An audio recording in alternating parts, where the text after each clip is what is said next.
पाकिस्तान की मारूफ समाजी कारकुन बिल्किस ईदी का इंतकाल।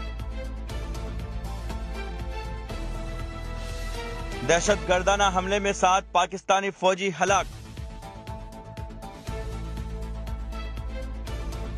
नेशनल कांग्रेस के सीनियर लीडर और मध्य प्रदेश के साबिक वजीर आला दिग्विजय सिंह ने वजीर आजम नरेंद्र मोदी की खामोशी पर हमला करते हुए कहा कि मुल्क में मजहब के नाम पर फसादात हो रहे हैं और मोदी एक लफ्ज भी नहीं बोल रहे हैं।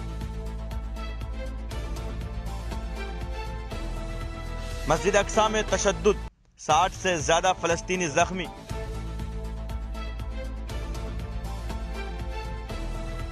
मरकजी वजीर दाखिला अमित शाह 8 मई को जम्मू दौरे पर।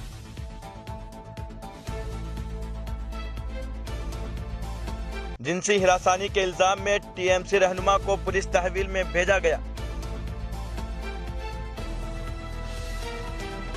4 रियासतों के ज़िमनी इंतखाबात के नताइज का ऐलान आज।